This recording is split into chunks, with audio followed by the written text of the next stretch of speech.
L'unique. Chapitre 22. La quête de la vérité. Le vide avant l'éclat. La vérité perce l'ombre.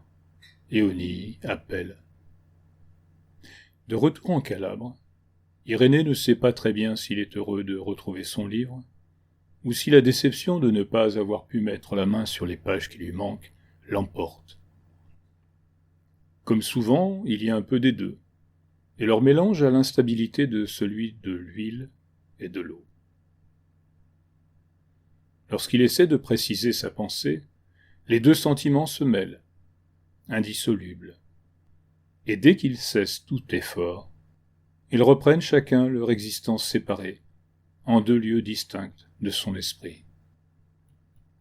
Il décide d'attendre patiemment que l'installation de sa petite famille, chez les beaux-parents, s'achève, espérant que tous les effets de dissociation causés par les longs voyages disparaissent.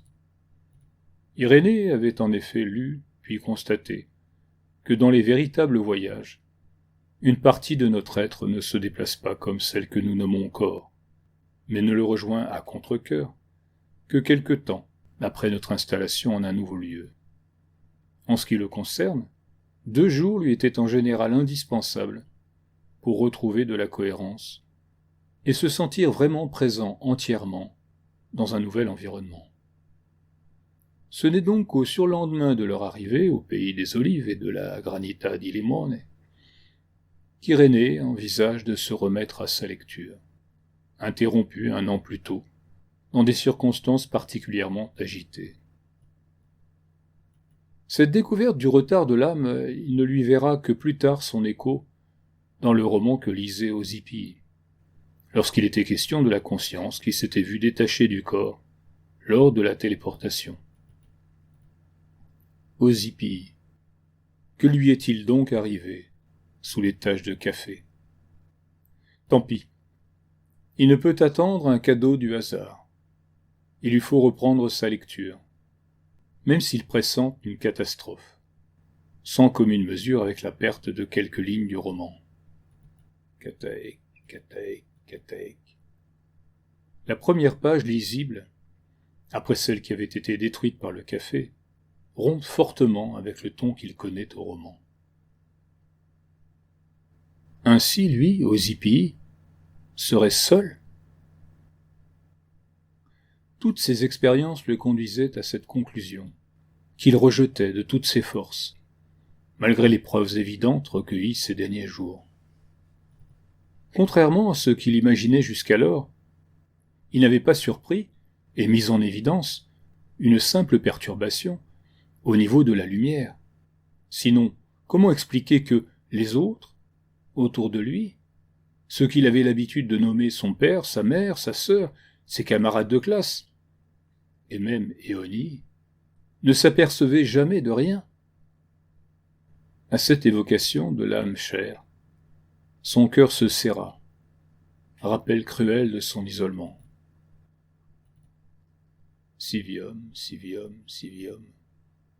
Depuis qu'il avait perfectionné sa technique de l'acte imprévisible, tout en multipliant les possibilités de mouvement, il semblait que le malin ait des difficultés croissantes à réagir. C'est ainsi que, de plus en plus distinctement, avant que le flou n'apparaisse, ce mouvement au cours duquel la réalité reprenait forme, il apercevait une vaste étendue de néant au centre de sa vision. Après avoir erré longtemps dans un brouillard d'incompréhension totale, incapable de démêler les fils de ce qui lui arrivait, Osipii entrevit enfin une hypothèse qui semblait tout expliquer.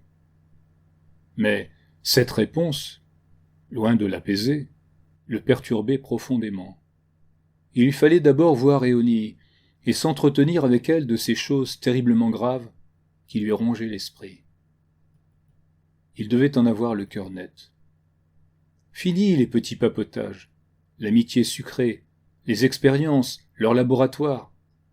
Tout cela était désormais dépassé. Il se sentait prêt à risquer le tout pour le tout, perdre tout ou gagner. Peu après le repas, Osipii téléphona à Éonie pour lui donner rendez-vous au laboratoire, en fin d'après-midi.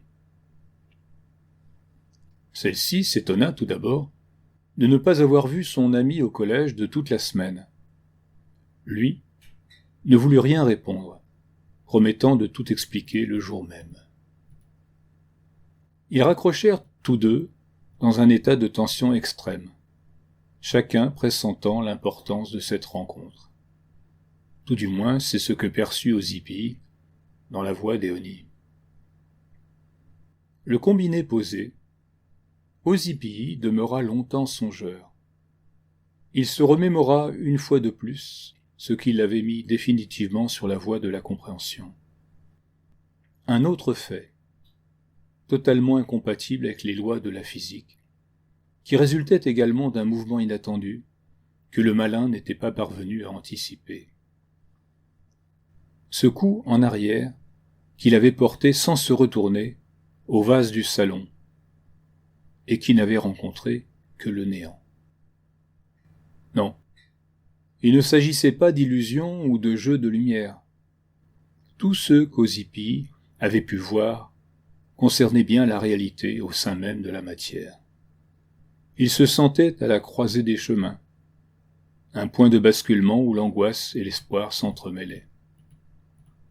Reprenant ses esprits, il s'habilla pour se rendre au rendez-vous, celui de la dernière chance qu'il avait donnée à Éonie.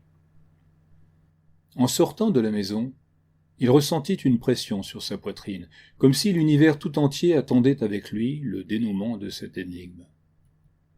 Alors qu'il marchait vers le laboratoire, une pensée le traversa.